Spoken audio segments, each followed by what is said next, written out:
prix Nobel d'économie, monsieur le proviseur, madame la proviseure adjointe, madame la principale, mesdames et messieurs les professeurs, chers camarades.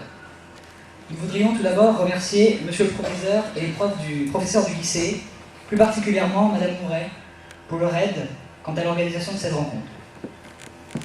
Comme vous le savez tous, le club de débat du lycée Pierre de Fermat, le laboratoire, a l'honneur aujourd'hui d'accueillir monsieur Jean Tirole, prix Nobel d'économie et président de la Toulouse School of Economics, la première université d'économie française. Ce n'est pas la peine de vous présenter celui qui a offert un prix Nobel et une reconnaissance internationale à notre belle ville. Aujourd'hui, nous débattrons dans un premier temps des enjeux économiques de la COP21, à la suite d'une présentation sur ce sujet de la part de M. Tirole, puis nous ouvrirons le débat à d'autres sujets de recherche de notre invité, tels que le contrat de travail unique ou la théorie des jeux et la théorie de l'information. Mais tout d'abord, qu'est-ce que la COP21? C'est une question légitime puisque selon une récente étude, près de 2 tiers des jeunes Français qui ont entre 15 et 30 ans n'ont jamais entendu parler de la COP21. C'est la 21e conférence des parties. Il s'agit de la réunion des 196 signataires de la CCNUCC, la Convention cadre des Nations Unies sur les changements climatiques, adoptée en 1992 à l'issue du sommet de la Terre à Rio de Janeiro. Cette année, à Paris, ces 196 parties vont essayer de trouver un accord pour limiter à 2 degrés le réchauffement climatique par rapport à l'ère industrielle. Néanmoins, cet accord que l'on prédit historique doit satisfaire un besoin à l'échelle humaine. En effet, Paul Biya, le président de la République du Cameroun, qui plaide pour un accord contraignant, au même titre que François Hollande, a dit que l'enjeu de la COP21 est d'assurer la survie de l'espèce humaine. Aussi, certaines voix sceptiques s'élèvent contre cet événement, doutant du fait que tous les moyens possibles sont mis en œuvre pour lutter contre le réchauffement climatique. La COP21 se heurte-t-elle aux égoïsmes de ceux qui ne se sentent pas concernés par la question environnementale? Les entreprises, les politiques, les sociétés, les populations sont-elles prêtes à s'engager dans un accord contraignant? La COP21 marquera-t-elle un tournant de l'action politique mondiale? Telles sont les questions que nous pouvons nous poser. Mais laissons à présent la parole à M. Tirole et applaudissons-le, s'il vous plaît.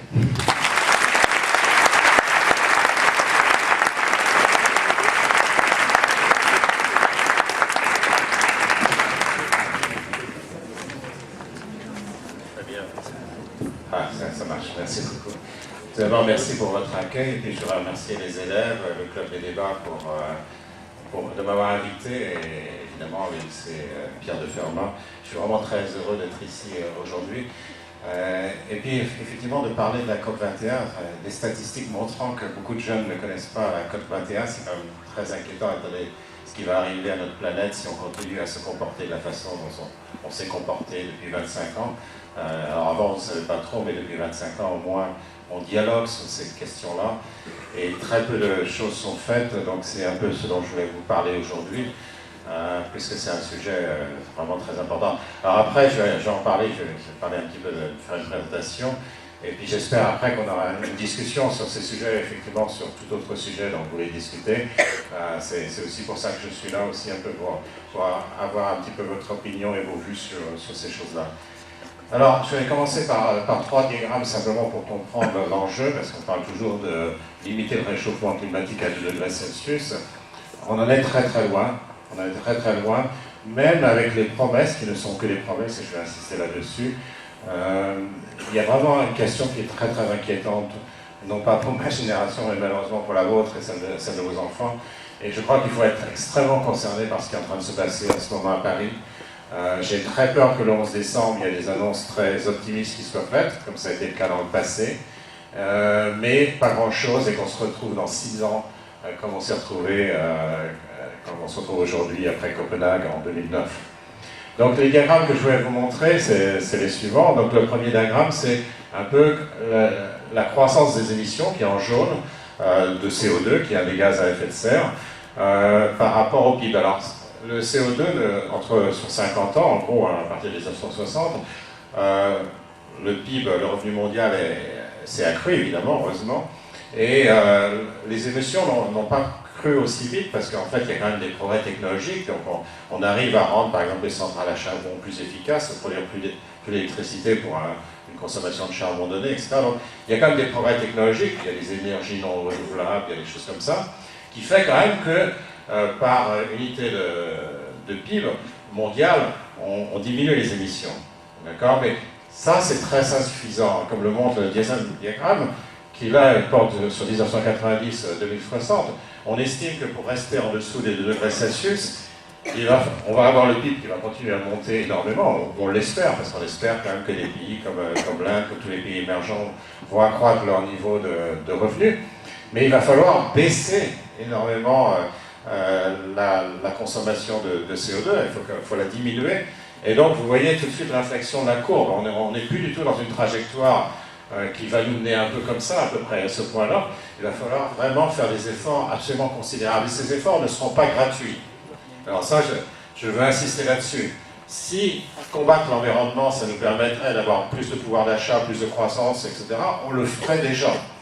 Donc il faut vous méfier des annonces qui vous disent, attention, on peut avoir le beurre et l'argent du beurre, si je peux m'exprimer ainsi. Le fait est que ce n'est pas vrai, sinon on le ferait déjà. Personne ne fait de la pollution, ne pollue pour le plaisir, simplement parce que ça coûte quelque chose, et je crois que, très honnêtement, je pense que c'est très important de faire quelque chose, et d'accepter peut-être un petit peu moins de croissance pour sauver notre planète. Deuxième diagramme, les pays émetteurs, vous savez maintenant que la Chine, bien que encore une grande partie de la population chinoise soit pauvre, la Chine est en train de polluer beaucoup, plus même que les États-Unis qui sont déjà des gros pollueurs. L'Europe pollue aussi beaucoup. Sur le diagramme, vous serez peut-être un petit peu... Vous verrez, en fait, il y a les émissions qui comprennent la déforestation ou pas. Pour la plupart des pays, ça n'a pas beaucoup d'importance, mais pour l'Indonésie et le Brésil, ça a beaucoup d'importance, parce qu'il y a beaucoup de forêts qui sont détruites là-bas, ce qui contribue évidemment à l'augmentation des gaz à effet de serre. Alors ça, c'est très intéressant, c'est aussi l'intensité en carbone, en quelque sorte, des différents pays. Donc vous voyez que la Russie pollue énormément, la Chine pollue énormément, le Canada. L'Europe est pas trop mal, mais c'est en partie une question un peu de chance et puis de politique. Vous avez l'Allemagne avec ses énergies renouvelables, la France avec le nucléaire qui n'émet pas de CO2. Donc on a des consommations en carbone qui sont quand même nettement plus faibles que par exemple les États-Unis. Et de nouveau l'Indonésie et le Brésil qui se distinguent par effectivement la déforestation qui est quelque chose de mauvais pour l'environnement.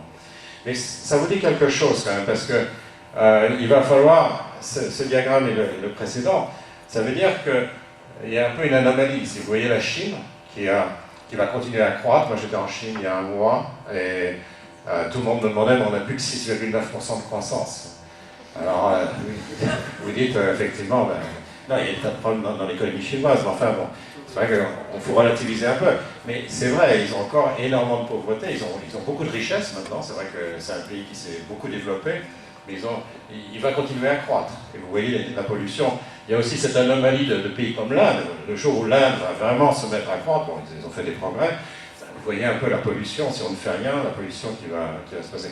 Alors ça veut dire la chose suivante, et on va revenir là-dessus en détail, que si vous voulez atteindre les 2 degrés Celsius, il ne va pas falloir simplement réduire la pollution en Europe ou aux États-Unis, il va falloir que les pays émergents aussi aient un comportement vertueux. Et évidemment, une partie de la discussion actuelle dans les pays, dans la COP21, c'est de dire, voilà, mais attendez, vous, les pays riches, vous avez financé votre développement en polluant sans jamais rien payer, et maintenant, nous, si on doit payer un prix du carbone élevé, ça veut dire que notre développement va être beaucoup plus lent, et c'est absolument pas juste, donc on va faire quelque chose. Mais je veux insister sur le fait que si les pays émergents ne font pas des gros efforts vis-à-vis de leurs émissions de gaz à effet de serre, on n'arrivera jamais à 2 degrés Celsius. D'accord ? Et on espère qu'ils vont croître, et au fur et à mesure qu'ils vont croître, évidemment, il va y avoir plus de pollution. Donc il va falloir que tout le monde ait des comportements vertueux, ce qui pose des problèmes d'équité. D'accord ? Donc on reviendra là-dessus par la suite. Alors, j'avais écrit il y a 6 ans le rapport du Conseil d'analyse économique qui est, vous le savez, placé auprès du Premier ministre. Donc j'avais écrit le rapport sur Copenhague, et j'avais écrit un rapport assez pessimiste, vous retrouvez là-dessus, en prédisant que Copenhague allait être un peu catastrophique. Ce qui m'a frappé derrière ça, c'est qu'à l'époque, il y avait des déclarations extrêmement volontaristes. Pour 2050, les politiques étaient prêts à faire des tas de promesses qui amèneraient sur une trajectoire de 2 degrés Celsius. Mais pour 2020, c'est-à-dire à l'époque c'était le court terme, 11 ans, il n'y a pas d'engagement, pas possible. Évidemment, le politique, il ne voulait pas s'engager dans le court terme, il voulait bien faire des promesses à long terme, de toute façon, qui engageaient que ceux qui veulent les écouter ou leurs successeurs 40 ans plus tard. Donc, ça m'avait frappé. Et évidemment, on a assez peu de foi dans les promesses. Alors, on voudrait croire aux promesses, mais l'expérience montre que les intérêts nationaux priment. Et puis quelque chose qui est très, très profond, si vous voulez, c'est que vous dites, si vraiment un pays a envie de tenir ses promesses, s'engager, ça lui coûte strictement rien, puisque de toute façon il va le faire. Et donc, ce pays gagnerait un accord contraignant, parce que cet accord contraignant, au moins, forcerait les autres pays à tenir leurs promesses. Donc il y a déjà quelque chose de suspect. Si vous refusez un accord contraignant, ça veut dire que vous n'avez pas l'intention de le faire. Parce qu'autrement, si vous avez l'intention de le faire, vous avez intérêt à un accord contraignant, puisque vous le ferez de toute façon.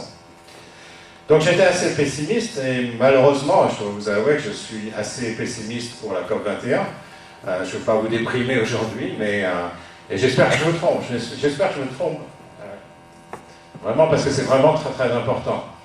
Donc à Lima, on a confirmé ce qu'on appelle le Pledge and Review, c'est-à-dire qu'en gros, chaque pays fait des promesses, et ces promesses, après, bon, on en discute, etc., mais ce ne sont que des promesses. Et donc ces promesses peuvent ne pas être tenues. Et donc on trouve toujours, souvent expose d'ailleurs des bonnes excuses pour ça. Alors quelques éléments de débat. Ça, je vais revenir en détail sur l'histoire du contrôle au moindre coût, c'est très important. On n'a pas encore de reporting indépendant international. C'est vraiment important. D'ailleurs, quelle que soit la solution pour laquelle on opte, il faut quand même pouvoir mesurer la pollution. Enfin, c'est le BABA quand même. Il faut pouvoir dire tel pays a pollué plus qu'il n'avait promis. Donc c'est quand même un petit peu... Alors, j'ai des doutes sur la crédibilité des promesses, comme je l'ai dit. Et puis, on reparlera du fonds vert aussi. Alors, sur ces promesses, quelles sont ces promesses? En gros, chaque pays fait des promesses sur une base volontaire, sur des critères qu'il choisit. Donc, par exemple, les États-Unis vont choisir 2005. Vous avez une idée pourquoi les États-Unis choisissent 2005? Ben, simplement parce qu'en 2005, c'est le début du gaz de schiste. Le gaz de schiste a eu cet effet que les compagnies d'électricité ont utilisé moins de charbon et plus de gaz. Et comme le gaz pollue 2 fois moins, émet 2 fois moins de gaz à effet de serre que le charbon, ben les États-Unis, sans faire aucun effort, ont pollué moins. Donc les États-Unis ont pris comme pour leur promesse à la COP21, on dit simplement on va commencer à 2005, puisque les États-Unis, sans faire d'effort, en fait, ont pollué moins juste après 2005. Donc ils ont pris la date à laquelle ils polluaient le plus. L'Allemagne, à votre avis, quelle date choisie par l'Allemagne? 1990, c'est au moment où il y a toutes les usines polluantes de l'Allemagne de l'Est qui donnaient des chiffres abominables à l'Allemagne. Donc on choisit comme base de départ, comme point de départ, le moment où on pollue le plus pour dire, voilà, regardez, on a fait des efforts. Alors, en plus, c'est complètement hétérogène, je ne vais pas revenir dans les détails, mais c'est complètement hétérogène. Les gens promettent une intensité en carbone, d'autres promettent des pollutions totales, enfin c'est très, très compliqué.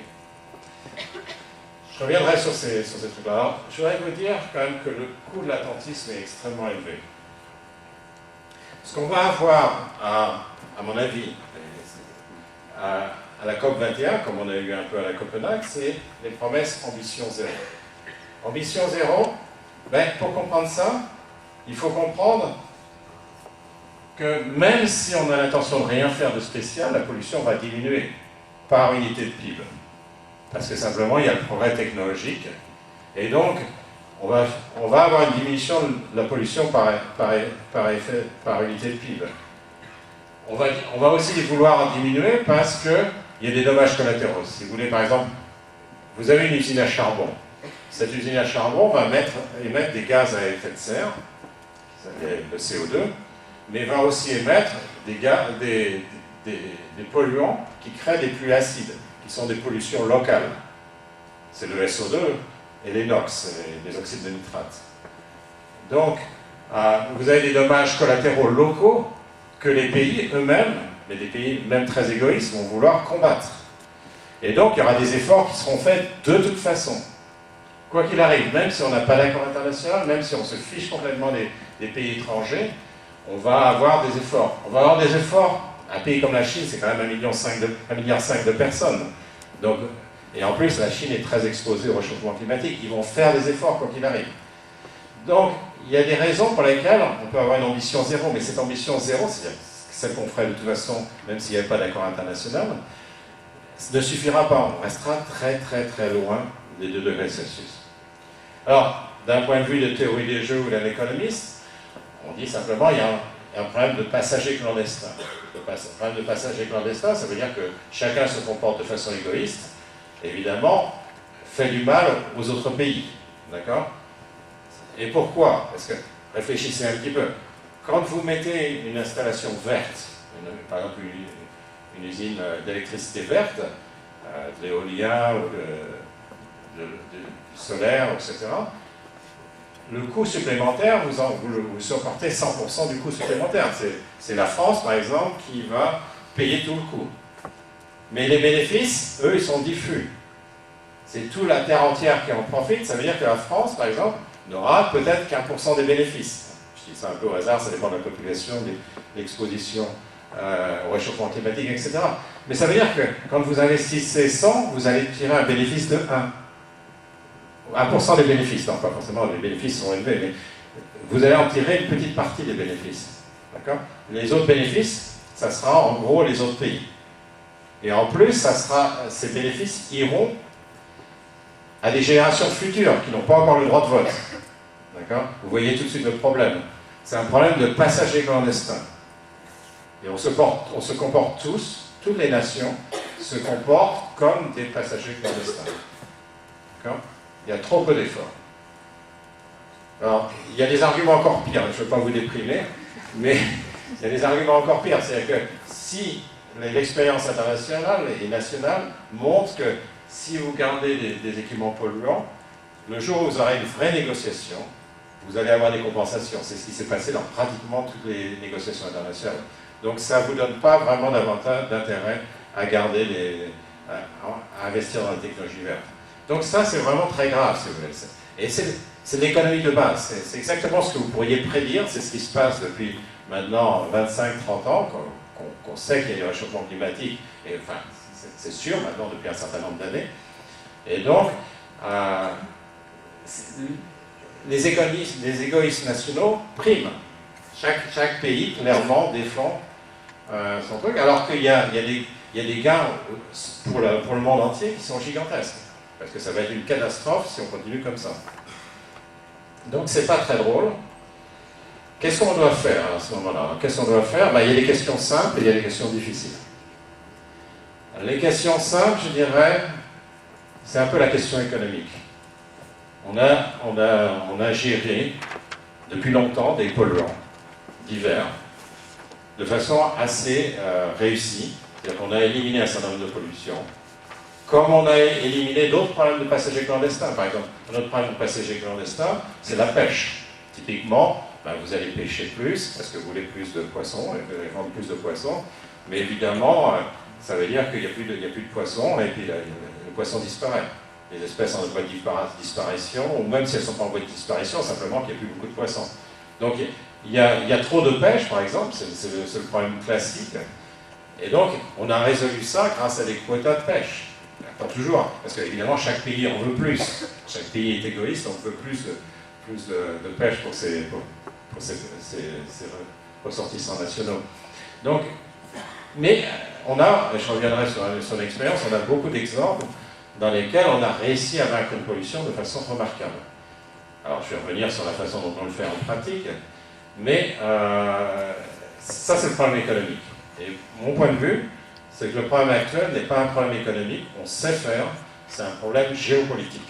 Il y a un problème qui a deux composantes. Premièrement, la mise en œuvre d'un accord, et deuxièmement, la compensation des pays, l'équité.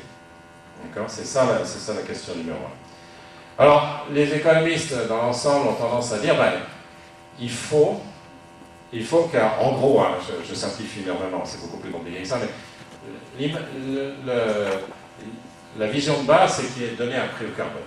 Simplement, voilà, vous allez devoir payer, dire aux entreprises, aux citoyens, aux ménages, aux administrations, on va vous responsabiliser pour vos pollutions. Parce qu'actuellement, vous n'êtes pas responsabilisé, vous payez un prix du carbone qui est extrêmement faible, donc vous avez des voitures qui consomment trop, donc vous avez des centrales de production d'électricité qui sont polluantes, donc ceci, cela. Donc il faut sensibiliser, responsabiliser les acteurs. Alors c'est très important. Prenons par exemple récemment, vous savez peut-être que tout le monde est en train de réinvestir en charbon, c'est scandaleux. Pourquoi? Parce que le charbon c'est bon marché, mais ça pollue, ça émet des gaz à effet de serre de façon gigantesque. Vous prenez par exemple Engie, donc une compagnie GDF Suez, hein, ça s'appelle Engie maintenant, qui a fermé des centrales à gaz. Alors les centrales à gaz ça pollue, mais ça fermait les centrales à gaz simplement parce qu'elles n'étaient pas rentables face au charbon polonais allemand. Si on mettait un prix du carbone qui correspond à peu près à ce que les économies sont calculées devraient être, ben, ces centrales à gaz seraient réouvertes et on aurait fermé des centrales à charbon. Je vous rappelle que les centrales à gaz quand même polluent 2 fois moins, c'est pas rien, hein, 2 fois moins que les centrales à charbon. Donc, tarifer le carbone, c'est quelque chose de crucial. Ça va changer nos comportements. De même, les énergies non renouvelables, ben, il y en a qui seront rentables, d'autres pas. Ça, c'est pas à nous de décider d'une certaine manière. Mais s'il y a un prix du carbone, elles vont être les énergies renouvelables, pardon, les énergies renouvelables seront encouragées par le prix du carbone. Parce que dans la mesure où elles ne polluent pas, elles n'émettent pas de gaz à effet de serre, si vous mettez un prix du carbone, ça veut dire qu'elles seront encouragées automatiquement. D'accord? Donc c'est vraiment important de responsabiliser les agents économiques pour ce principe pollueur-payeur, de responsabiliser les agents économiques pour qu'ils aient une bonne incitation à faire ce qu'il faut faire. Et pour ça, il faut responsabiliser tout le monde, tous les acteurs, aussi bien les ménages dans leur choix d'automobile, que les entreprises, que tous les secteurs, que tous les pays. Et ça, je vais insister aussi sur tous les pays. C'était un des premiers diagrammes. On n'arrivera pas en dessous de 2 degrés Celsius si on ne responsabilise que les pays développés. Il va falloir responsabiliser. Et d'ailleurs, souvent, il est plus facile de réduire la pollution dans les pays sous-développés et émergents que dans les pays développés. Vous ne pourriez pas, par exemple, facilement réduire la pollution du secteur électrique français. C'est pratiquement impossible, ça coûterait incroyablement cher. Simplement parce qu'il ne pollue pas beaucoup actuellement. C'est très très compliqué. Alors que vous améliorez un peu une centrale à charbon chinoise, ou alors vous passez au gaz de schiste, ou encore mieux à l'éolien, vous allez avoir une amélioration significative en termes de pollution.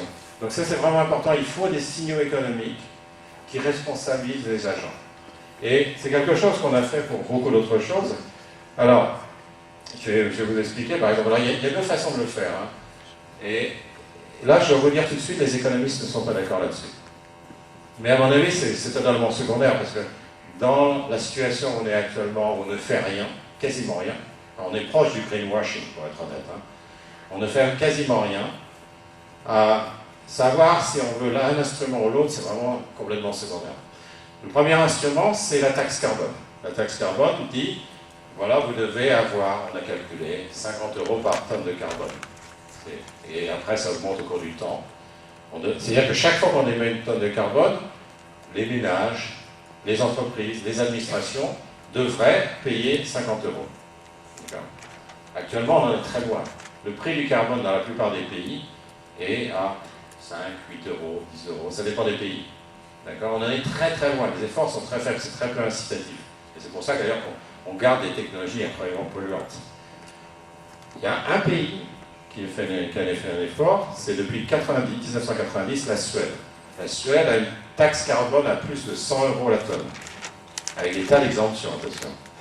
Mais il y a des tas d'exemptions qui sont liées en fait à la production industrielle. C'est-à-dire que c'est les ménages qui sont taxés, mais pas les entreprises. Pourquoi?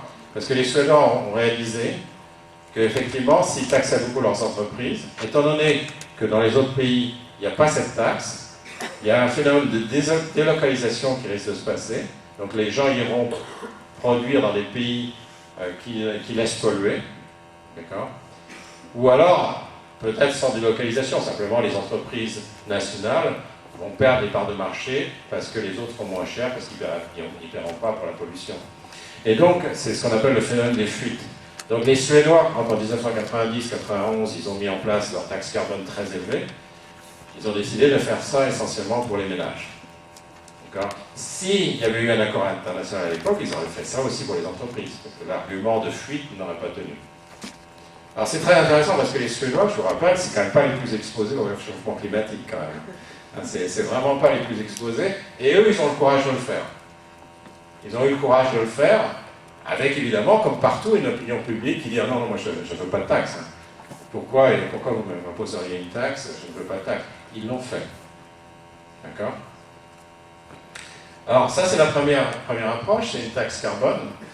Et on pourrait discuter des mérites relatifs. Il y a une autre approche qui a été très utilisée, c'est ce qu'on appelle les droits d'émission négociables. Donc les droits d'émission négociables, c'est simplement, on dit, prenons le cas du CO2, on dit voilà, on a encore un budget carbone, c'est la terminologie pour dire on peut encore polluer tant pour rester en dessous de 2 degrés Celsius. D'accord? Donc on peut dire voilà, on peut encore polluer tant pour rester en dessous de 2 degrés Celsius. On émet des droits négociables, c'est-à-dire que si vous avez un droit négociable, vous avez le droit de polluer 1 tonne de carbone. Et après, il y a un marché négociable. C'est-à-dire que ces droits sont négociables, il y a un marché. Ce qui se passe, c'est que si vous avez pollué, si vous avez pollué 50 tonnes de carbone et que vous n'avez que 49 droits d'émission négociables, il faut que vous en rachetiez un supplémentaire. Si par contre, vous avez pollué 50 et vous avez 51 droits d'émission négociables, ben, celui que vous avez en trop, vous pouvez le vendre. Donc à chaque fois, vous êtes sensibilisé par le prix du carbone sur le marché. D'accord? Et donc, c'est un mécanisme tout à fait classique qui a été utilisé de nombreuses fois. Je reviendrai sur le cas du SO2 aux États-Unis en 1995. Vous l'avez en Europe, pour les compagnies d'électricité, par exemple, vous l'avez en Californie, vous avez 7 bourses en Chine, au Canada, etc. Puisqu'on parle des pluies acides, un des exemples les plus réussis de lutte contre le réchauffement climatique, c'est le cas des pluies acides aux États-Unis. Donc vous saviez qu'il y avait des problèmes considérables à l'époque sur les pluies acides, et le Congrès, de façon bipartisane, a décidé d'avoir des droits d'émission négociables. Comment il a fait? Ben voilà, il y avait une certaine pollution, ils ont dit on va réduire la pollution de moitié, c'est quand même rapide. Hein. En 5 ans, on va réduire la pollution de moitié. Donc une politique très écologiste. Et on a dit, voilà, on va émettre les droits d'émission négociables correspondants et on va laisser les gens décider, et je vais revenir là-dessus, qui va dépolluer ou pas. C'est-à-dire que le gouvernement américain a dit, on ne sait pas qui est capable de dépolluer à quel coût, et on va laisser finalement les acteurs économiques décider d'eux-mêmes qui va dépolluer, sachant qu'ils vont être incités par un prix du carbone correspondant. Alors, juste pour la petite histoire, les droits d'émission négociables sont émis pour 30 ans. C'est-à-dire que aujourd'hui, vous achetez des droits d'émission négociables, vous obtenez des droits d'émission négociables pour 2045. D'accord? Ce qui permet une certaine visibilité sur les prix. Avec ce truc pas très éthique, et je reviendrai là-dessus, c'est très important, ça n'a pas été facile, ça a pris, je ne sais pas, au moins 10 ans à négocier ce truc-là. Qu'est-ce qui s'est passé? C'est que vous aviez en gros la côte Est et la côte Ouest qui ne polluaient pas beaucoup, mais qui étaient affectées par les pluies acides. Et puis vous aviez le Midwest qui polluait, mais vraiment de façon incroyable. Évidemment, les États du Midwest, au Congrès, disaient, moi je ne veux pas voter, je ne veux pas payer pour ma pollution. Je ne veux pas entrer dans cet accord, je ne voterai pas cet accord. Donc en fait, il y a eu une espèce de pot de vin qui a été donné aux États du Midwest. On leur a dit, bon, écoutez, les droits d'émission négociables, on vous les donne. D'accord? On vous les donne. C'est exactement d'ailleurs ce qu'on a fait avec Kyoto, avec l'Europe de l'Est et la Russie. On vous les donne. Alors, c'est pas très éthique parce qu'en fait, vous donnez les droits d'émission négociables à ceux qui ont pollué le plus. Mais ça fait partie de la politique économique qui a fait que, pour avoir cet accord des États du Midwest, on a fait les droits du grand-père. Ce qu'on appelle les droits du grand-père, c'est on a donné les droits d'émission négociables en compensation à ceux qui polluaient le plus. Mais une fois pour toutes, c'est-à-dire qu'après, ils avaient une incitation très forte à réduire leur pollution parce qu'ils faisaient face au prix du carbone. Et donc, s'il y avait trop de droits d'émission négociables, ils pouvaient les revendre sur le marché. Et ça, c'est vraiment très important à comprendre. C'est-à-dire que c'est une incitation économique très très forte. Alors, vous allez me dire peut-être, ceux d'entre vous qui ont suivi les droits d'émission négociables qui ont été décidés à Kyoto pour le CO2, en Europe, vous avez vu que le prix est tombé à des niveaux très très bas. Il y a des moments, à un moment, il est monté à 25-30 euros la tonne, et puis il est descendu à 6-7 euros. Je n'ai pas regardé récemment, je ne sais plus à combien il est, mais à un niveau très bas. Alors, est-ce que c'est le marché qui ne marche pas? Non, c'est simplement que les États européens ont décidé de faire comme tous les autres, de ne rien faire. Et donc, quand ils ont vu qu'il y avait une récession économique et qu'il y avait trop de permis, ils n'en ont pas retiré. Et les États européens, délibérément, ont décidé de faire comme tout le monde, d'adopter le comportement du passager clandestin. Et ça, c'est vraiment important. On a laissé en Europe, on a arrêté la lutte contre le réchauffement climatique, simplement parce qu'on s'est dit, les autres, ils ne font pas d'efforts, bah, pourquoi nous, on fera un effort? C'est vraiment la réalité de la chose. Alors, il y a ces deux méthodes. Attention, vous me dites si je prends trop de temps, mais il y a ces deux méthodes, il y a les taxes et les droits d'émission négociables. Les économistes ne sont pas d'accord là-dessus. L'article que j'ai cité là sur le premier transparent, en fait, prend position pour les droits d'émission négociables. Dans la même revue, il y a des articles de Joe Stiglitz, de Bill Nordhaus qui prennent une position pour des taxes. On peut débattre, ce sont des débats d'experts, on peut en discuter, je pourrais vous expliquer pourquoi on a cette position, mais c'est complètement secondaire. Il faut une incitation économique pour pouvoir combattre le réchauffement climatique, sinon on n'arrivera à rien. Alors il faut le faire de façon efficace, et c'est l'idée d'un prix. Alors juste pour vous expliquer quand même un petit peu, c'est vraiment important. C'est pas facile si vous n'avez pas un prix d'avoir une politique écologiste. Pourquoi? Parce que vous ne savez pas là où ça coûtera pas cher et là où ça coûtera cher de dépolluer. D'accord? Alors je vais vous donner un petit exemple. Imaginez que vous ayez deux entreprises, ça pourrait être deux secteurs, deux pays, peu importe, mais chaque entreprise émet chacune 2 tonnes de CO2. Donc vous avez deux entreprises, chacune émet 2 tonnes de CO2. Au total, elles émettent 4 tonnes de CO2. Vous dites, non, ça fait trop, on va diminuer de 4 tonnes à 2 tonnes. Soit, on a un objectif de réduction de la pollution, parfait. Mais l'entreprise 1 réduit sa pollution, peut réduire sa pollution de façon très bon marché, il suffit qu'elle dépense 10 € par tonne pour éliminer sa pollution. L'entreprise B, par contre, c'est compliqué. C'est très coûteux de réduire la pollution, ça coûte 100 € par tonne. D'accord? Alors, comment faire? Sachant que vous ne savez pas, si vous êtes l'État, vous ne savez pas forcément qui et pour qui c'est bon marché de réduire la pollution. Donc vous avez des problèmes d'information. Une politique juste, ça pourrait dire, vous demandez à chacune, de façon dirigiste, chacune, c'est juste, chacune pollue 2 unités, 2 tonnes par an, vous réduisez à 1 tonne chacune. C'est juste, c'est la même réduction pour tout le monde.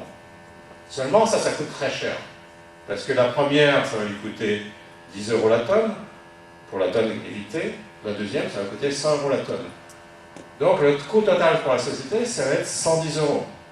Or, quand vous regardez les chiffres, il est très clair que toute la réduction devrait être faite par la première entreprise, que ça coûterait que 20 € la tonne, 20 € les 2 tonnes.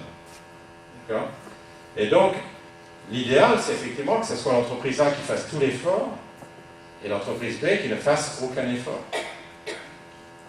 Alors, pourquoi c'est important? C'est important parce que si le coût de dépollution est trop élevé, premièrement, ça va coûter cher à la société, c'est pas négligeable, et deuxièmement, votre politique écologiste ne sera pas crédible parce que les lobbies vont venir très vite et vont vous empêcher de faire ce que vous vouliez faire. Et donc les lobbies seront très puissants et ils auront un argument en plus. Ils auront un argument que ça coûte extrêmement cher à la société. Alors que si vous avez soit une taxe, prenez une taxe à 50 €, ça pourrait être un droit d'émission négociable, c'est la même chose, une taxe à 50 €, dans ce cas-là, la première entreprise vous dépolluera parce que 50 € la tonne, 10 € la tonne pour dépolluer, c'est plus intéressant de dépolluer. La deuxième entreprise, 100 € pour dépolluer, 50 € pour payer, ben, va payer la taxe carbone. Et vous aurez la bonne répartition des efforts. Et ça, c'est vrai au niveau des secteurs, au niveau des entreprises et au niveau des pays. D'accord? Je ne vais pas rentrer dans les détails, mais c'est quelque chose de très important. C'est-à-dire qu'il ne faut pas oublier l'efficacité. L'efficacité, il faut faire ça à un coût assez réduit. On sait que quand on a un prix, il y a eu des mesures pour d'autres polluants. On peut diminuer de 50%, 100%, 150% selon les cas, les coûts de dépollution simplement en disant « je ne sais pas ». En étant honnête, je ne sais pas pour qui ça coûte peu cher de dépolluer. Je laisse finalement les gens décider et je leur donne un prix. Parce qu'après tout, en tant que société, ça m'est égal si c'est l'entreprise A ou l'entreprise B qui dépollue. Tout ce qui m'intéresse, c'est d'avoir la dépollution. Et donc, c'est vraiment important de faire ça. Alors, je sais que... Voilà, j'ai reçu le message. Ce qui va... Il y a deux grands sujets. Là, j'ai parlé de l'approche économique de façon très rapide. Mais il y a deux grands sujets qui sont très importants. La première, c'est plus politique. Le premier aspect politique de la chose, c'est si on arrive à un accord. Encore une fois, malheureusement, à la COP21, on n'arrivera pas à un accord contraignant. J'espère encore une fois que je me trompe. Si on arrive à un accord, comment on le met en œuvre après? Donc, ça pose la question de comment faire en sorte de mettre en œuvre cet accord. C'est un accord international. Contrairement à un certain nombre d'expériences passées, qui sont souvent des expériences nationales, c'est plus difficile au niveau international de mettre en œuvre. Il faut que les gens respectent leurs promesses. De même que quand un pays emprunte, il faut qu'il puisse s'engager de façon crédible à rembourser cet emprunt. Sinon, il ne va pas pouvoir emprunter. Là, il faut que le pays finalement se sente obligé de respecter l'emprunt. Donc on pourra discuter ça, c'est un problème difficile, j'ai quelques idées, mais c'est un problème extrêmement difficile. La mise en œuvre d'un accord. Deuxième, et ça je vais en parler un petit peu et puis je m'arrêterai là, qui est très très important, c'est la compensation. Je vous ai dit au départ qu'il n'est pas question, contrairement à ce qu'on entend sans arrêt, que les pays émergents paient un prix du carbone bien plus faible que les pays développés. Si on fait ça, il va se passer deux choses.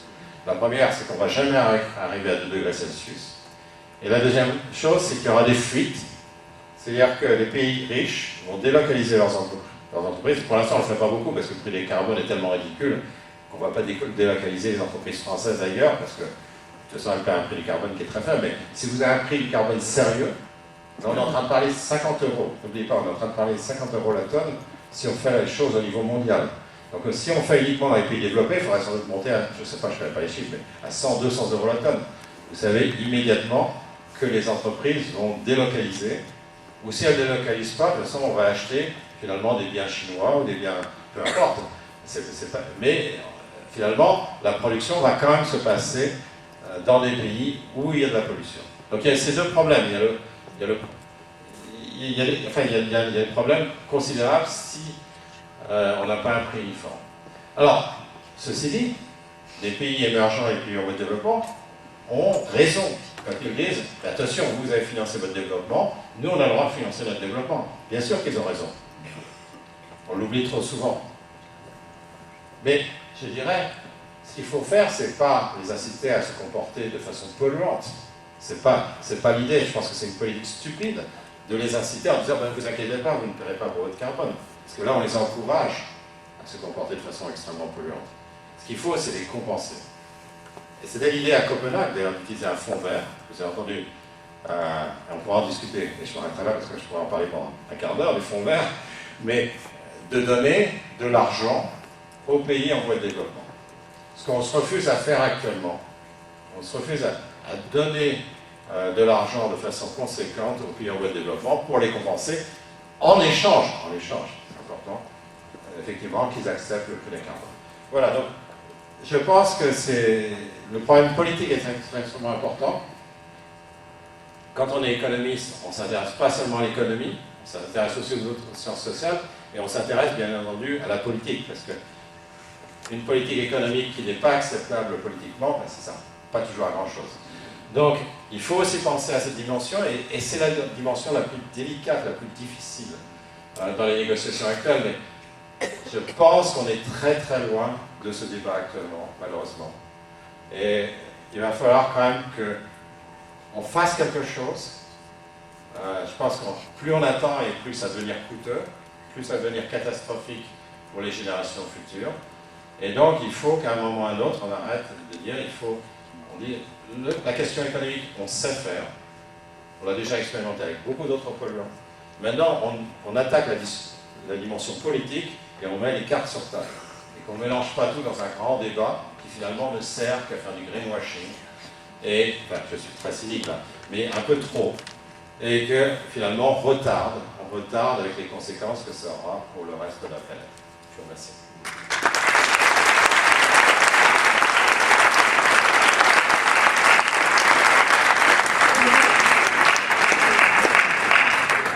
Nous allons maintenant pouvoir passer au débat. Y a-t-il des questions?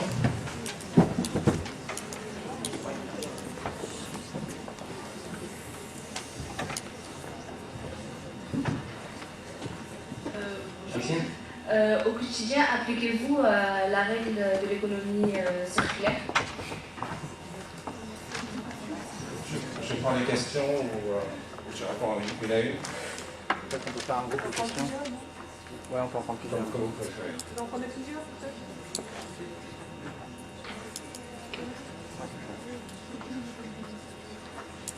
Je note parce que j'ai une mémoire abominable. Donc.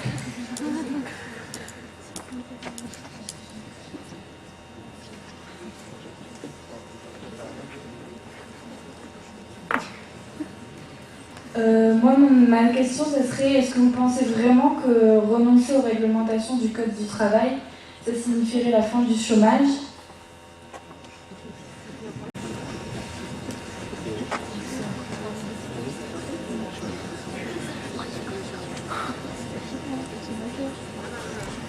Je vous commence après, essayez de faire un premier bloc de questions sur la COP21 et un peu les autres, juste pour que ça soit un peu plus organisé. J'ai une question à propos du prix sur la taxe carbone, en fait. C'est-à-dire le fait qu'il y a eu une différence de fiscalité sur le droit d'émettre du CO2 et le fait qu'il s'il n'y a pas une harmonisation fiscale, est-ce qu'il est vraiment possible finalement de pouvoir mettre en place un prix du carbone unique? Parce qu'il y a des gens qui ont par exemple joué en 2012 sur la différence de TVA entre le droit à émettre du carbone. Donc je voulais savoir si la fiscalité était prise en compte dans votre analyse. Bonjour, je voulais savoir, vu comment vous présentez le possible résultat de la COP21, qu'est-ce qui peut différencier la COP21 du sommet de Copenhague de 2009?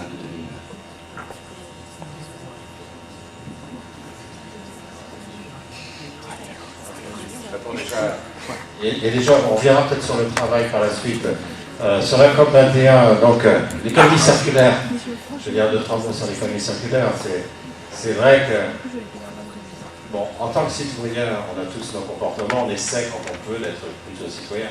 Comme tout le monde, je vais recycler, etc. Mais le fait est qu'il y a des limites à ça.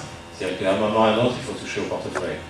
Je pense que c'est comme ça, malheureusement, c'est la nature humaine, elle est comme ça. Donc on achète des voitures qui polluent trop, on a des comportements, on n'isole pas assez notre maison. Il n'y a pas que les entreprises, les ménages aussi, on est tous responsables, il faut bien comprendre. Donc tant qu'on fait des actions qui ne coûtent pas trop cher, c'est vrai qu'on va recycler parce qu'on est content, ça fait plaisir, on n'est quand même pas complètement égoïste. Mais c'est vrai qu'on est quand même encore très égoïste quand même. Et donc il faut à un moment toucher au portefeuille. Et je pense que, et ça sera vrai aussi pour les entreprises, c'est-à-dire que vous prenez l'économie circulaire au niveau des entreprises, si vous avez un prix du carbone, bah, ça va les encourager effectivement à recycler les choses, parce que ça va économiser du carbone. J'avais un entretien pour Le Monde avec le PDG de Veolia qui disait exactement ça, il disait qu'il faut un prix du carbone, parce que nous, ça va nous encourager à changer nos comportements de production. Une fois qu'on met la main au portefeuille, ben c'est automatique. Donc je dirais, tant mieux, c'est vrai qu'il faut éduquer les gens, faire attention de ne gaspiller pas trop, mais si vous regardez le monde entier, comment on se comporte globalement dans le monde entier, quand même on n'est pas très vertueux, il faut bien le reconnaître à un moment ou à un autre, il faut bien le dire. On est tous prêts à faire un petit quelque chose si ça ne coûte pas trop cher, mais c'est vrai qu'on n'est pas prêt à sacrifier si on ne nous le demande pas de le faire. Donc ça c'est vraiment, vraiment important. Donc je souhaiterais que ça soit différent, mais c'est comme ça. Alors il y avait une question, toutes ces questions sont excellentes.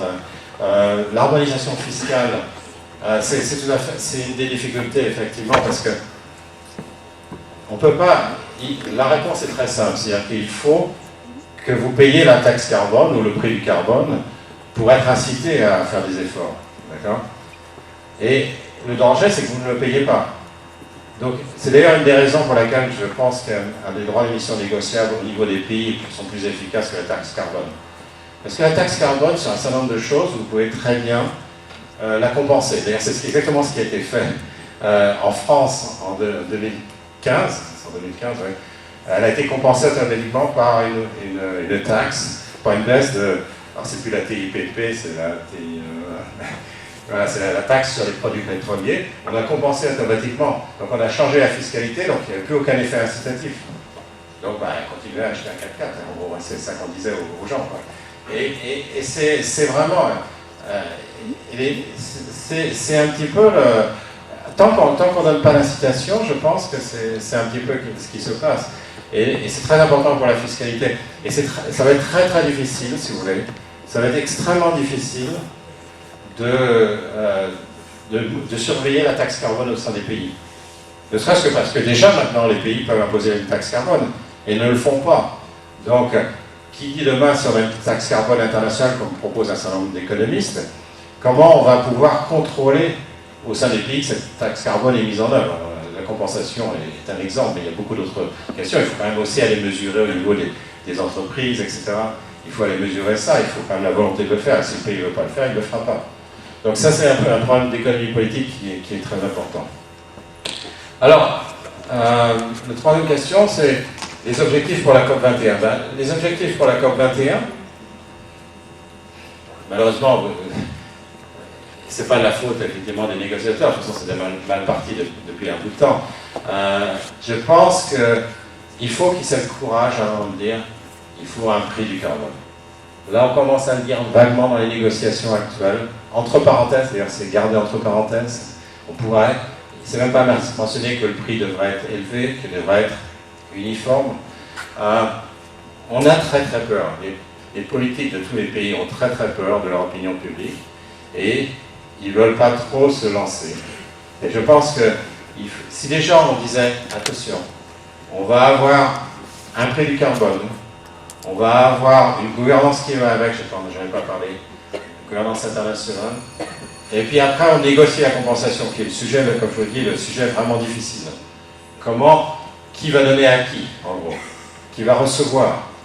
Si on faisait déjà ça, si on acceptait ces principes-là, ça serait déjà une énorme victoire. Parce que ça veut dire qu'avec évidemment un timing pour la négociation qui fait qu'on discute de la compensation, on va discuter des détails, et puis on met en œuvre un système de satellites international indépendant. Parce que s'il y a des mesures qui ne sont pas indépendantes, les pays en gros au jeu de dire, écoutez, moi je n'y crois pas, c'est les autres qui disent que. Donc c'est vraiment vraiment important qu'on revienne sur des bonnes bases. Et là, si on avait déjà ça le 11 décembre, moi je serais extrêmement content. On prend d'autres questions, je sais pas. Pour structurer les débats, on pourrait peut-être s'intéresser à la COP21 en tant qu'événement, dans un premier temps.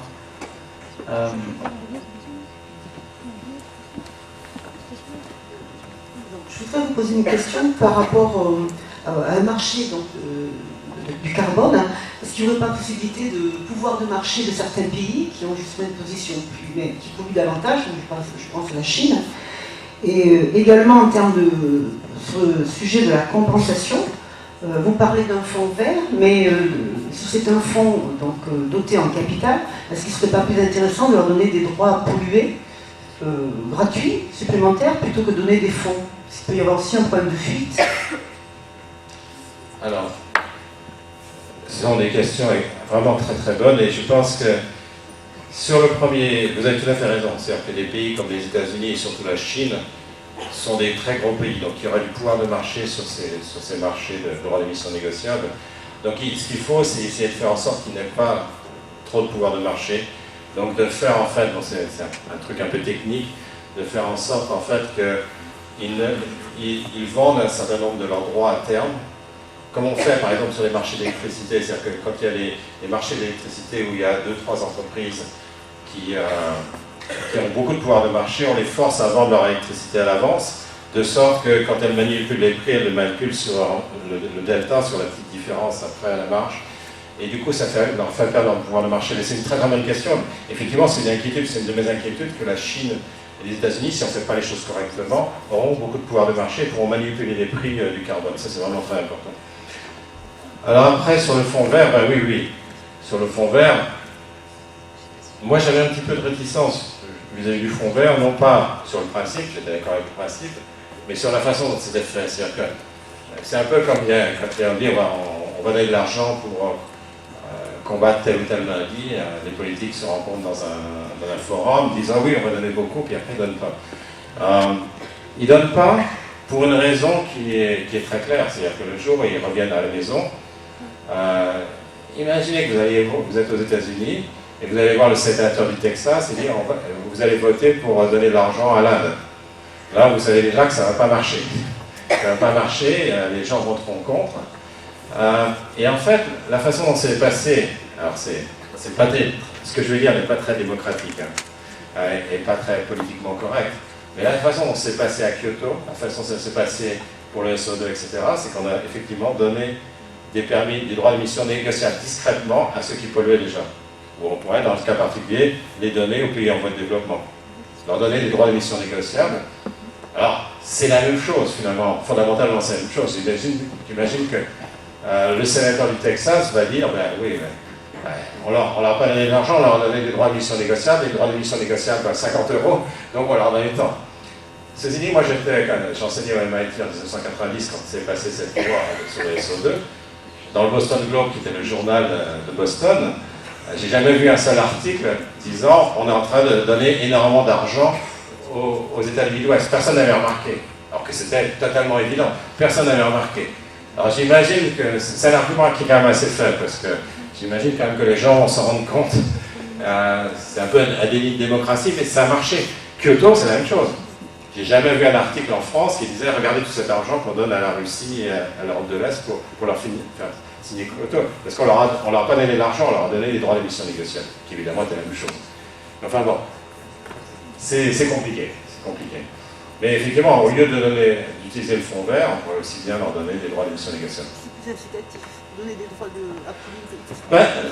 c'est plus incitatif, oui et non, parce que de toute façon, à la marge, ils seront obligés de payer le prix du carbone, qui est le prix des droits d'émission négociables. Donc, l'incitation est la même dans les deux cas, hein, mais c'est simplement un transfert. En fait, les États du Midwest ont eu des droits d'émission négociables de SO2, ils ont diminué énormément leur pollution, sachant que, évidemment, s'ils avaient trop de droits à polluer, ils pouvaient simplement les revendre ailleurs, au prix du SO2.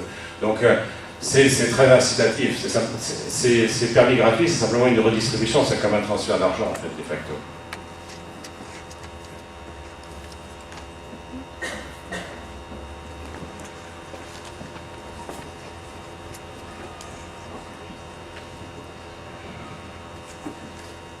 Bonjour. Je voulais poser une question que j'avais déjà posée à M. Longuet, mais qui n'avait pas pu me répondre, parce que ça... C'était ce qui concerne justement les droits d'émission, et surtout qu'est-ce qui pourrait se passer si un jour il y avait des spéculations en bourse sur ces droits d'émission. C'est une autre critique courante des droits d'émission négociables, c'est qu'effectivement, c'est une bourse, donc alors, il y a un problème de la manipulation qu'il faut résoudre d'une manière ou d'une autre, mais il y a aussi, c'est simplement la question, c'est un peu, c'est comme quelle est la valeur de ces droits. Alors, c'est très très important, je n'ai pas eu le temps d'en parler, que ce soit pour une taxe carbone ou pour des droits d'émission négociables, on va se tromper. On va se tromper parce qu'on ne connaît pas exactement l'évolution du climat. Maintenant, il y a un consensus, mais quand on parle à des climatologues, ils vous diront qu'il y a certaines choses, évidemment, qu'on ne comprend pas encore très bien scientifiquement. Donc, on ne sait pas si ça va se réchauffer plus vite ou moins vite que prévu. Donc, il y a de l'incertitude là-dessus. On a de l'incertitude sur l'adaptation. Il y a des tas de choses qu'on ne sait pas encore. Donc, on va se tromper. Quand je vous dis le prix devrait être 50 €, bah, c'est une estimation comme une autre. Ça sera peut-être 30 €, ça devrait peut-être 70 € si on veut rester en dessous de... Donc il va falloir ajuster. Que ce soit le prix, la taxe carbone, ou si on a un marché de droit d'émission négociable, il va falloir ajuster. Et d'ailleurs, à partir de 2021, en Europe, il y aura des mécanismes d'ajustement qui font que... donc là, c'est des droits d'émission négociables, mais si le prix tombe trop bas, on va en enlever pour faire remonter le prix. Alors, pas complètement, hein. Et si le prix est trop élevé, on va le faire baisser. C'est quelque chose sur lequel j'avais travaillé avec Jean-Jacques Lafont il y a 20 ans. Exactement comment faire, et je crois qu'on peut encore bien améliorer la solution européenne. Mais là, il y a un effort qui va être fait en Europe pour stabiliser les prix. Alors après, il peut y avoir des spéculations, il peut y avoir ce qu'on appelle du front-running, où les gens, les courtiers commencent c'est un délit d'initié, commencent à échanger des trucs sur la base, sur leur propre compte, sur la base de choses qu'ils ont apprises de leurs clients, etc. Il va falloir surveiller tout ça. Concrètement, il va falloir surveiller tout ça, ça c'est clair. Ça ne va pas marcher tout seul. Mais bon, c'est tout à fait faisable. Mais c'est une question très difficile. Hein. C'est une question un peu technique, il faut y travailler.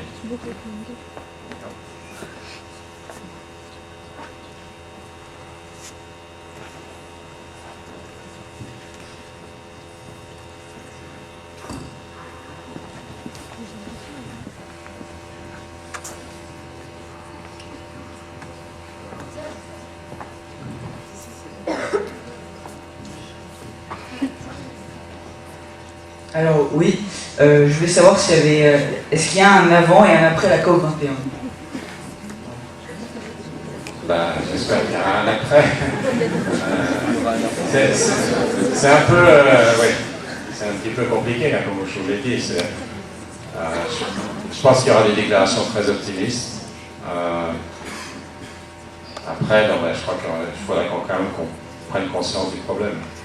Je suis un peu pessimiste, mais je peux dire quand même qu'il y a quand même une amélioration. Je pense qu'au niveau du débat, je pense qu'il y a de plus en plus de peuples qui réalisent quand même qu'on va dans le mur. Je pense qu'il y a une prise de conscience quand même collective, alors pas suffisante, puisque effectivement les statistiques que je vous ai données sur les lycéens m'inquiètent quand même beaucoup. S'ils n'ont pas entendu parler de la COP21, c'est quand même un peu inquiétant. Voilà, je crois qu'il y a une prise de conscience quand même qui se passe. Donc il y a quand même, il faut que vous fassiez pression. Il faut que vous fassiez pression sur vos gouvernements pour que ce ne soit pas des promesses, que ce soit vraiment un accord contraignant, avec les bons principes. Hein. Je crois que il ne faut pas échapper à ça. Une question ici, en face de vous. Une question qui n'est pas directement en relation avec le carbone, mais qui a à voir avec l'énergie. Je voulais parler de l'énergie nucléaire. En tant que citoyenne, économiste, quelle est votre position par rapport à l'énergie nucléaire, sachant que c'est une énergie qui a également un coût qu'on ne connaît pas, parce que on nous dit que ça coûte très cher, par exemple, démanteler une centrale nucléaire. Je ne sais pas si le coût a été déjà estimé. Bon, il y a eu quelques drames également, Fukushima et autres.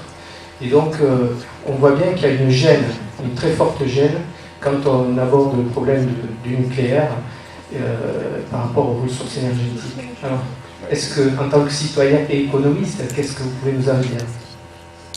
Je ne suis pas spécialiste du nucléaire, mais c'est vrai qu'il y a une gêne, c'est-à-dire que, et en particulier chez les écologistes, parce que d'une part, le nucléaire est très important pour l'objectif de 2 degrés Celsius. Le fait qu'on va décommissionner un peu toutes les centrales nucléaires dans le monde entier, en particulier aux États-Unis et ailleurs, veut dire que ça va être encore plus difficile d'arriver à 2 degrés Celsius, donc c'est un peu inquiétant. La raison pour laquelle la France pollue très peu, c'est simplement parce qu'il y a 80% d'électricité qui est nucléaire. Après, vous avez tout à fait raison de dire qu'il y a d'autres coûts au nucléaire. Donc, il faut faire attention à ce que ces coûts soient internalisés.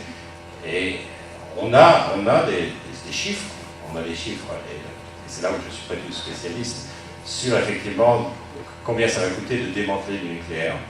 EDF d'ailleurs fait des provisions tous les ans qui sont importantes là-dessus. Est-ce qu'elles sont suffisantes? Je ne sais pas. Mais il y a effectivement des chiffres pour démanteler. Alors vis-à-vis du nucléaire, ce que je dois dire quand même, c'est que de façon générale, c'est pas seulement une confiance dans une énergie, mais c'est une confiance dans l'État qui est importante. C'est-à-dire que toute ressource qui peut présenter un danger, alors on peut parler des gaz de schiste, on peut parler des OGM, on peut parler du nucléaire, ce sont des choses qui, d'une part, peuvent être très utiles et d'autre part, représentent un danger social.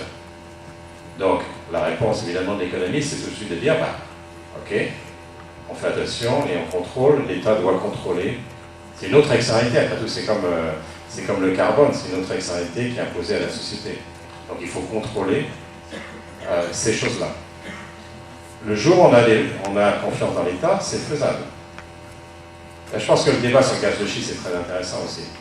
Clairement, en France, on n'a pas confiance dans l'État. Peut-être à raison, j'en sais rien, mais on n'a pas confiance dans l'État. C'est-à-dire qu'on refuse ces choses-là parce qu'on pense, je pense fondamentalement, que l'État ne sera pas capable, ou sera capturé, ne sera pas capable de contrôler au niveau correct. D'accord ?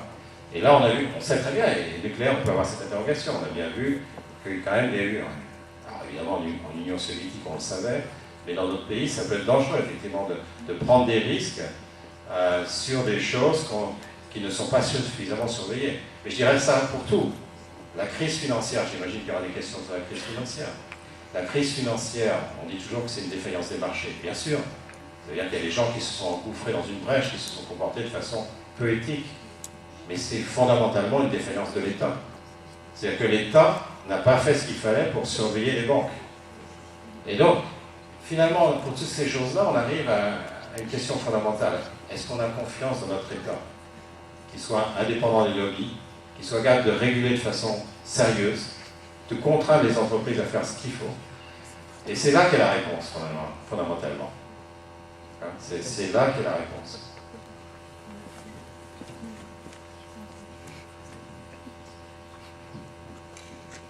Bonjour. Vous avez dit dans votre exposé que l'Europe avait cessé de sa politique de régulation environnementale, par exemple en abandonnant le marché carbone. Pourtant, dans les médias, elle apparaît comme un pionnier et un leader dans la volonté de régulation environnementale. Dans ce cas, pensez-vous, vous qui êtes au contact des plus grands acteurs politiques et économiques de notre pays, qu'il s'agit là juste d'un artifice du discours pour empêcher la croissance de certains pays émergents, ou qu'il s'agit d'une réelle volonté de l'Europe de réguler l'environnement? Je vous remercie. Non, alors, c'est pas pour empêcher, je pense pas que c'est pas l'objectif des pays d'empêcher la croissance des pays émergents. Simplement dire, nous, on ne veut pas faire d'efforts. Alors, l'Europe a été quand même pionnière. À Kyoto, quand on pense Kyoto maintenant en 97, finalement, il n'y a plus que 15% des émissions qui sont concernées. Ces 15%, c'est l'Europe. Tout le monde est sorti de Kyoto. Déjà, il y en a déjà beaucoup qui n'étaient pas dedans, parce qu'ils n'étaient pas contraints quoi que ce soit. Et puis après, les États-Unis, la Russie, le Canada, l'Australie, enfin tout le monde est sorti, quoi. Il ne restait plus que l'Europe. Donc l'Europe, à ce moment-là, a dit, pourquoi moi, je ne vais pas faire d'efforts. Donc c'est un petit peu... Alors évidemment, elle ne l'a pas dit comme ça. L'Europe a fait des efforts, quand même a fait des efforts, par exemple l'Allemagne avec les énergies renouvelables. Alors on peut critiquer aussi, c'est pas... ça revient un petit peu... Je reviens un peu à la politique dirigiste. C'est quelque chose qui me frappe totalement. Vous mettez une ancienne, je vais parler vraiment de façon qui peut vous choquer, mais vous mettez du solaire en Allemagne, avec les anciennes technologies solaires, on a fait des progrès depuis, très net. Ça coûtait 1 000 € la tonne, parce qu'il n'y a pas énormément de soleil, j'espère qu'il n'y a pas d'Allemands parmi vous, il n'y a pas toujours beaucoup de soleil en Allemagne, et on met du solaire là-bas, d'accord? 1 000 € la tonne pour économiser du solaire, pour économiser du carbone, ça coûtait. Au même moment, le prix du carbone sur la bourse carbone était 20 €. C'était vraiment très élevé, 20 €.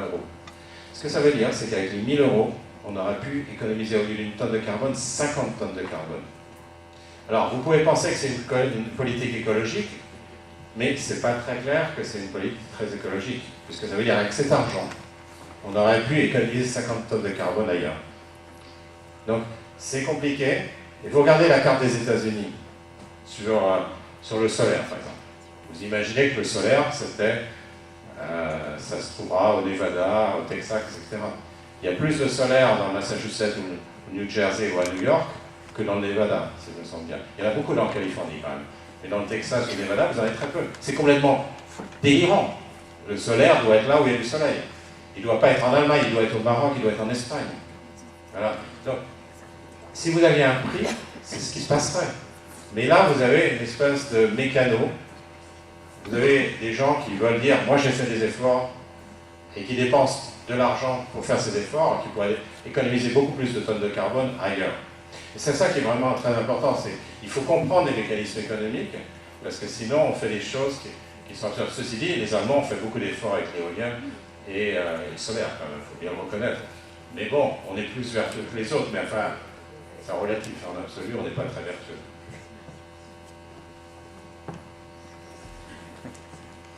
Oui, donc moi je voulais revenir sur la possibilité d'un accord contraignant, justement. Quel système de sanctions est imaginable selon vous? Est-ce qu'un système comme l'organisme de règlement des différends qui dépend de l'OMC est pensable au niveau environnemental? Alors c'est aussi une bonne question, hein. C'est une question très complexe. Moi je suis en faveur, mais l'argument est simple, c'est-à-dire simplement quelqu'un qui ne fait pas payer le carbone à ses citoyens et à ses entreprises, ce pays finalement est en train de faire du dumping environnemental et ça me paraît normal finalement qu'il y ait des taxes aux frontières.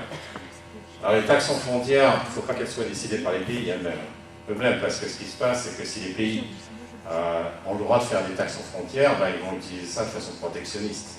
Pas pour l'environnement, ils vont simplement protéger leurs lobbies industriels locaux. Donc il ne faut pas que ça soit du protectionnisme, il faut que ça soit lié à l'environnement.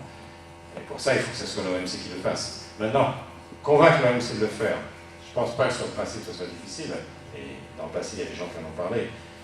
Le problème c'est convaincre un certain nombre de grands pays de l'OMC d'accepter de le faire. Et donc là, je voudrais parler de la négociation très rapidement. Négocier à 196 pays, c'est impossible, c'est mission impossible. C'est bien, on dialogue, on fait ça à tous les COP, la 21e cette année. C'est bien, il faut le faire, mais ça ne va pas marcher. En fait, il y a 5 grands émetteurs, les États-Unis, la Chine, l'Europe, la Russie et il y a les États-Unis, l'Europe, la Chine, la Russie, et l'Inde, j'imagine, l'Inde est quand même un des grands émetteurs.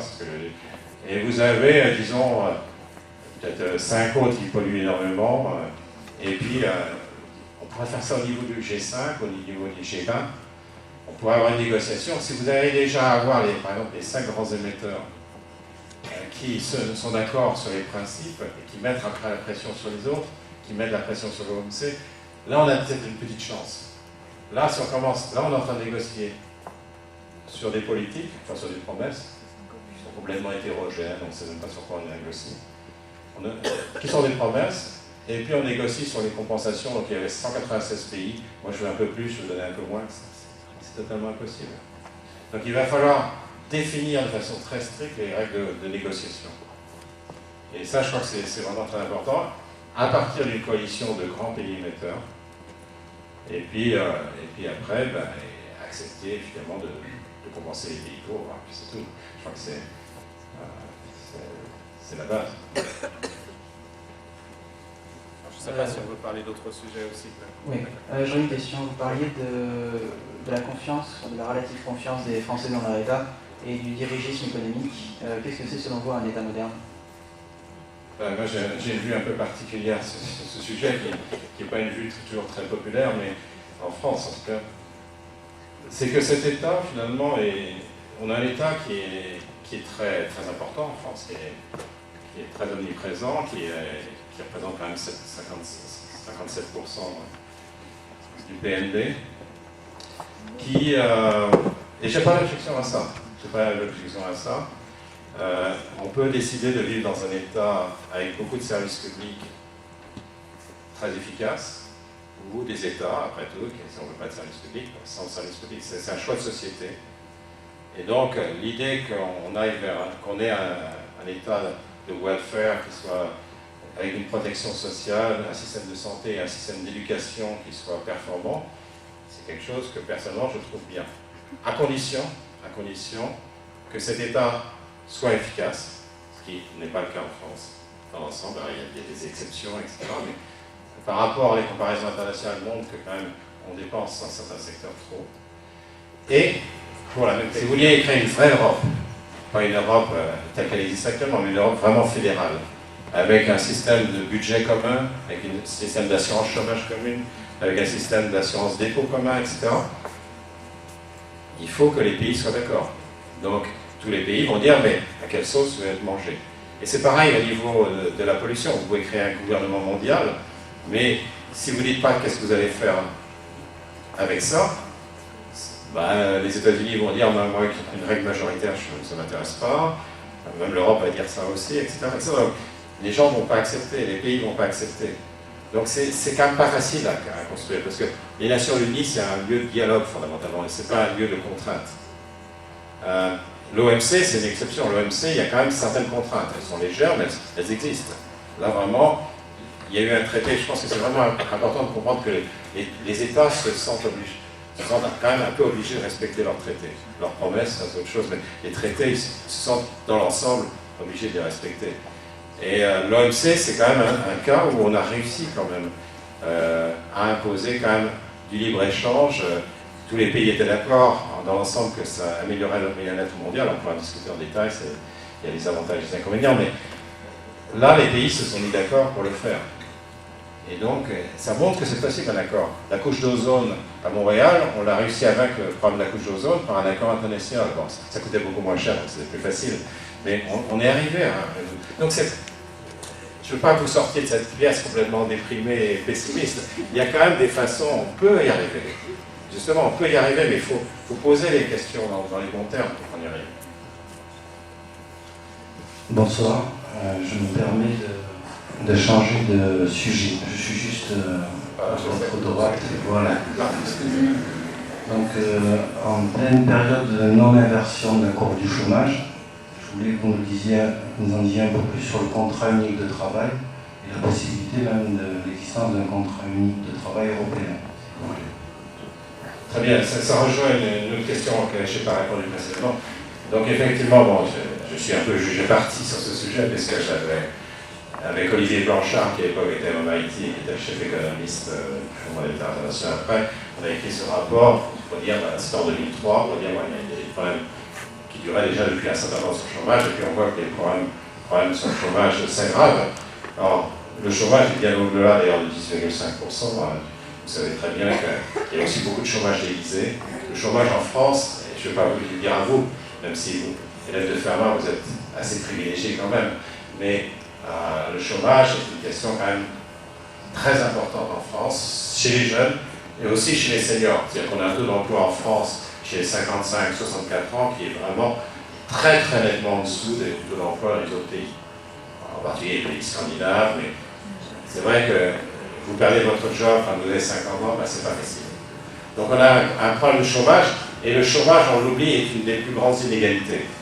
C'est-à-dire qu'il y a des inégalités de revenus, il y a des inégalités de richesse, mais le chômage est vraiment une inégalité parce que ça touche non seulement votre revenu, mais ça touche aussi la possibilité finalement d'avoir toute cette relation humaine et la dignité humaine qui est du travail. Donc il y a beaucoup de gens qui sont exclus, des jeunes qu'on sacrifie, et des gens plus âgés. Et en général, c'est les gens moins instruits, bien sûr. Le taux de chômage chez les gens moins instruits, moins qualifiés, est beaucoup plus élevé. Donc, il s'agit d'une inégalité fondamentale. Maintenant, quand on voit ça, et ça, c'est vraiment la difficulté de l'économie de comprendre ça, mais c'est important. C'est-à-dire qu'on voit qu'il y a beaucoup de chômage. On voit que quelqu'un qui est licencié vit un drame humain. Il vit un drame humain en France en particulier, parce qu'en France, quand vous êtes licencié, vous avez du mal à trouver un travail.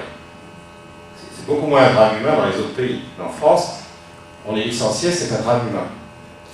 Donc, la réaction normale, humaine, quand vous voyez un licenciement, un plan de licenciement, et de dire évidemment, c'est pas normal, il faut empêcher ce licenciement. Alors, peut-être, mais le problème avec ça, c'est que les entreprises, du coup, ne créent plus de CDI. La plupart des emplois maintenant qui sont créés, ce sont des CDD. Les CDD, ce sont des mauvais emplois. Ce sont des emplois qui sont peu durables, où vous avez mis à la porte, même si vous donnez satisfaction, parce que justement l'employeur ne veut pas aller vers des CDI, et où on vous donnera assez peu de formation parce que justement on sait qu'on ne va pas vous garder, donc on va vous donner très peu de capital humain. Donc les CDD, je suis contre aussi. Je suis à la fois contre les CDD et les CDI sous leur forme actuelle. Parce que c'est justement les CDI sous leur forme actuelle qui empêchent la création de CDI et qui font que les entreprises jouent avec les CDD, les emplois aidés quand elles ont accès, avec différentes choses comme ça, et elles profitent du système. Et on ne peut pas leur reprocher, encore une fois, parce qu'elles sont soumises à un environnement économique et elles vont exploiter cet environnement économique. C'est l'État qui crée cet environnement. Et ça, c'est faut comprendre. Le chômage en France, c'est un chômage que l'État a choisi, que nous avons collectivement choisi. D'accord? Et il faut vraiment s'inquiéter à ce sujet. Alors maintenant, que faire? Alors, le chômage n'est pas dû à une seule cause. Hein. Le chômage a différentes causes, donc je vais simplifier énormément. Mon propos va être beaucoup trop simpliste là. Mais une des choses qu'on peut faire, c'est effectivement rendre plus flexible le licenciement. Alors, ça va vous paraître une aberration, parce qu'on est dans une période de grand chômage, et je suis en train de dire, on va flexibiliser le licenciement. D'accord? Alors, plusieurs bémols, je vais vous dire un peu. L'idée, c'est qu'une entreprise qui sait qu'en cas de problème, par exemple, il n'y a plus de débouchés pour tel ou tel produit, elle pourra finalement avoir de la flexibilité sur ses licenciements, elle va avoir beaucoup moins d'angoisse à créer des CDI, des jobs permanents. D'accord? Parce qu'elle va se dire, bah, voilà, j'ai envie d'avoir cette personne, mais effectivement, si j'ai plus de débouchés pour mon produit, bah, à ce moment-là, au lieu de faire faillite, bah, je vais licencier, la personne va aller travailler ailleurs, elle va trouver un nouveau job. D'accord? Donc, l'absence de CDI actuel et le chômage actuel est dû en grande partie au fait que les entreprises ne veulent pas créer de CDI. D'accord? Parce que le CDI, on a la protection la plus élevée au monde sur le CDI. D'accord? Et donc, on a cette situation assez terrible qui fait que les entreprises ne veulent plus engager qu'en CDD. Donc, ce qu'on avait proposé, nous, c'est un contrat unique, alors avec évidemment des droits progressifs. On sait très bien qu'il n'y a jamais de contrat complètement unique. Dans l'hôtellerie, vous aurez besoin de quelqu'un pour 3 mois d'été, ça ne changera pas. Mais, disons, avec des droits progressifs qui permettent effectivement, de dire, bah, vous pouvez garder la personne sans la licencier, en quelque sorte. Si vous êtes inquiet pour l'avenir, si vous êtes une entreprise et que vous êtes inquiet pour l'avenir, vous gardez la personne, et puis bon, si vraiment vous en avez besoin, vous pouvez la licencier. Alors vous parlez de licencier, donc ce qu'on propose avec Olivier Blanchard, c'est un système d'ailleurs qui est même plus contraignant pour les entreprises que le système scandinave, c'est un bonus-malus, c'est-à-dire que responsabilité, c'est exactement la même chose que le pollueur-payeur d'ailleurs. On en revient à cet exposé, c'est-à-dire ben, vous licenciez, vous payez quelque chose aux salariés, bon, c'est déjà les indemnités de licenciement, mais actuellement, quand vous licenciez, vous ne payez rien à la sécurité sociale. Vous mettez quelqu'un au chômage pendant 6 mois, pendant 1 an, pendant 2 ans, ça va coûter très cher à la collectivité. Et les entreprises actuellement ne paient rien. Qui paye? Ben, c'est les autres entreprises. C'est les entreprises qui gardent les salariés. Donc on a ce système complètement délirant, dans lequel c'est les entreprises qui gardent les salariés, qui vont payer les cotisations sociales, pour les entreprises qui licencient les salariés. Donc nous, on avait proposé un système de bonus-malus, qui d'ailleurs a existé, existe toujours, mais sous forme, qui avait été institué par Roosevelt aux États-Unis dans les années 30. Donc c'est pas une idée complètement nouvelle. Donc responsabilité. Alors je voudrais juste faire un point. Nous sommes dans une situation, je crois qu'on ne réalise pas en France ce qui est en train de se passer avec l'économie digitale. Avec l'économie digitale, ça a posé d'énormes problèmes, ça a posé des problèmes d'inégalité considérables. Elles vont s'accroître à cause de l'économie digitale. Il va falloir réagir à ça. Et il va y avoir un problème d'emploi. Parce que vous savez que toute profession va être menacée par l'économie digitale. Même des professions très confortables que vous connaissez actuellement, y compris celles de prof d'économie, vont être très chahutées. Demain, vous aurez un prof de MIT qui va vous enseigner l'économie. Et peut-être que moi, je ne serai plus quelqu'un qui va vous aider à comprendre un peu ce qu'est une prof d'économie. Ça va changer complètement les professions. Et pensez à la profession de médecin. Je suppose qu'il y a certains d'entre vous qui voudront devenir médecin.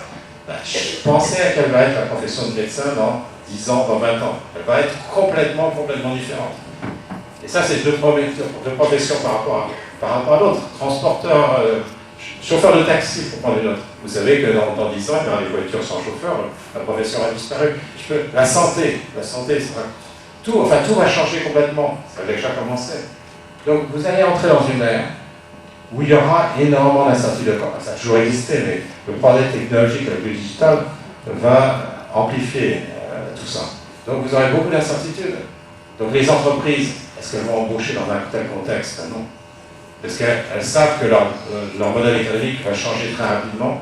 Et donc, ça va être extrêmement compliqué. Il va falloir deux choses.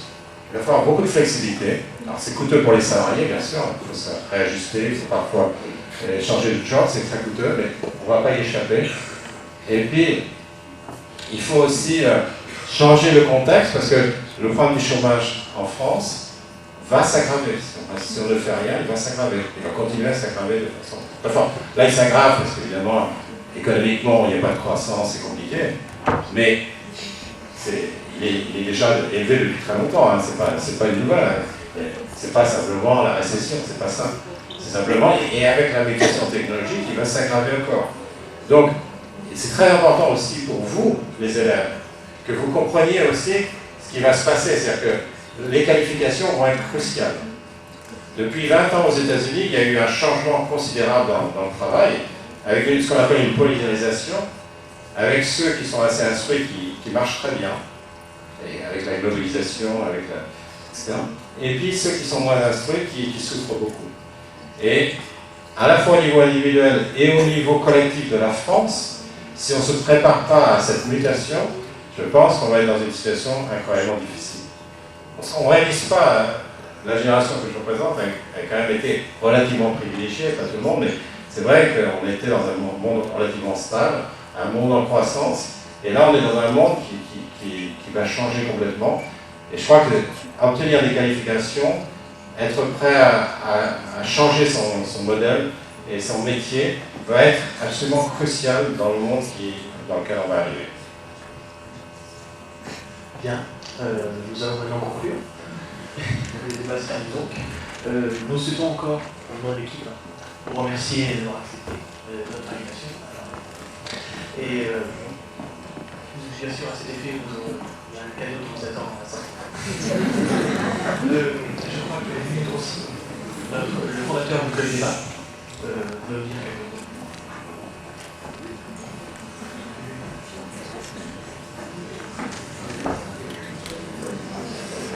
Merci beaucoup aux trois élèves qui ont donc repris le laboratoire en début d'année scolaire, donc septembre 2015. Je vais quitter le champ économique pour essayer de parler un petit peu plus de ce que nous, on a essayé de faire au moment où justement on a lancé le laboratoire. Alors en septembre 2014, donc, Gabriel Bénévis, Milan Malik et moi-même étions en terminale respectivement littéraire et économique et sociale, et nous avons décidé de monter un club de débat. Alors quelle a été la motivation? Tout d'abord, on a réalisé un constat qui est celui de l'échec, d'une certaine manière, du débat au sein du lycée. Pourquoi est-ce qu'on vient systématiquement au lycée, dans une perspective scolaire, sans comprendre que c'est pour nous tous une opportunité de débattre avec des gens de notre âge, avec des gens qui sont également en construction intellectuelle? Donc indignation et étonnement sont été les deux vecteurs de la création du club de débat. Après, il nous a fallu 2 ou 3 réunions informelles, un joujou, et le laboratoire est né. Alors aujourd'hui, effectivement, c'est un grand plaisir et un grand honneur pour moi de vous voir aussi nombreux dans cette salle afin d'assister, d'une certaine manière, à l'apothéose de la 2e saison du laboratoire. Avant de vous raconter le but premier de ce club de débat comme nous l'avons créé, j'aimerais, au nom de mes camarades qui sont actuellement en train de plancher dans la brumeuse, la brume parisienne, respectivement sur la philo et la science politique, vous raconter une petite histoire. En mars dernier, nous avons décidé d'inviter M. Thébault, ici présent, afin qu'il nous donne une conférence, et je viens de donner une conférence, une intervention une conférence débat, plus précisément, sur le groupe État islamique. Nous avons fait cela dans un but, c'est que cela nous donne les clés intellectuelles pour pouvoir débattre. Nous avons donc expliqué les conditions de l'émergence de ce groupe, ses forces, sa méthode de communication, son idéologie, etc. À l'époque, nous avions fait ça avec de petits moyens. C'était bien moins grandiose qu'aujourd'hui, on n'avait pas de micro. On avait fait un petit peu de communication, on avait un groupe Facebook, donc on avait créé un petit événement. On avait placardé quelques affiches, et puis on avait donné rendez-vous aux élèves intéressés dans la salle 5, que vous connaissez peut-être, qui est la salle de l'administration, un petit peu délabrée, et qui peut contenir au maximum 50 personnes. Puis 10 minutes avant le début de la conférence, on est arrivé, et on a vu une queue absolument phénoménale, comme celle que vous voyez le vendredi ou le samedi soir quand vous voulez aller manger en entrecôte. Finalement, on s'est dit, merde, on s'est trompé. Pardon, excusez-moi l'expression, on s'est trompé parce qu'on aurait dû faire ça ici. On s'est retrouvé avec 150 personnes, élèves du lycée, élèves de prépa, professeurs, ce qui était très marquant parce qu'on s'est aperçu combien il était important également pour eux de comprendre les phénomènes de notre monde aujourd'hui. Et avec ce succès, autant vous dire que M. Thébault, c'était un petit peu notre Jean Tirole à l'époque.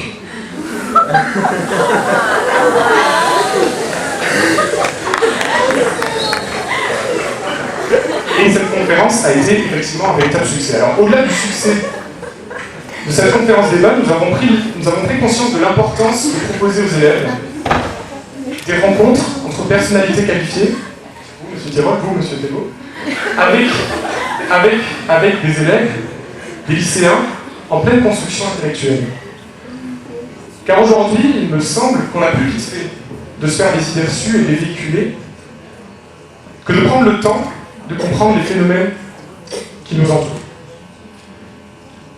On a pris conscience, au fur et à mesure de l'année, de l'importance de cette démarche citoyenne, en, d'une certaine manière, réfléchissant sur ce qu'on ne voulait pas faire. En créant un club de débat, il ne s'agissait pas de créer un café du commerce, d'exposer ses opinions politiques, d'arriver comme ça avec son sac d'idées partisanes et de les mettre sur la table. Il s'agissait davantage de mettre en cause tout ce qu'on connaissait jusqu'à présent. Vous arriviez avec vos idées, et puis vous repartiez avec celles des autres. Vous aviez confronté vos idées à celles des autres, vous les avez polies avec celles des autres, et finalement, l'attitude la plus importante quand on sort d'un club de débat, c'est d'être mal à l'aise, parce qu'on ne sait plus quoi penser. Parce qu'on avait des idées, et parce qu'on a vu ces idées démontées d'une certaine manière par l'argumentaire d'autres personnes. Alors non, un club de débat, ce n'est pas un lieu où, comme je disais, on arrive avec ses opinions partisanes, où on sort en souriant avec l'impression d'avoir, pour ainsi dire, mis au tapis son adversaire. Un club de débat, ce n'est pas des paroles et des actes. Un club de débat, c'est avant tout une réflexion, une prise de temps et de conscience.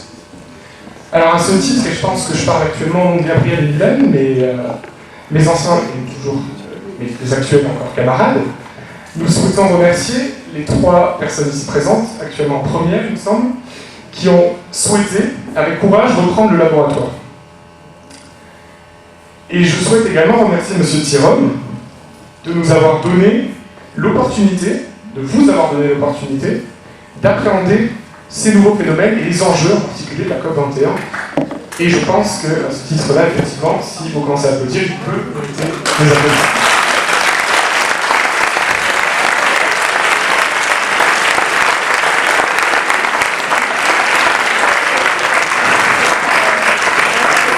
Et je vais conclure rapidement parce que j'avais dit que je serais bref. Aujourd'hui, plus que jamais, il me semble que l'économie, les sciences sociales, les sciences humaines en général, doivent nous accompagner dans notre compréhension du monde. Alors oui, penser, c'est une épreuve. On ne peut pas se contenter juste de reprendre les idées des autres et considérer qu'elles sont les bonnes. Penser, ça fait mal. Penser, c'est une épreuve. Penser, c'est abandonner ses convictions. Et c'est adopter d'une certaine manière celles des autres. Alors, n'ayez pas peur de confronter vos idées à celles des autres. N'ayez pas peur de prendre la parole au public. Et surtout, n'ayez pas peur de débattre.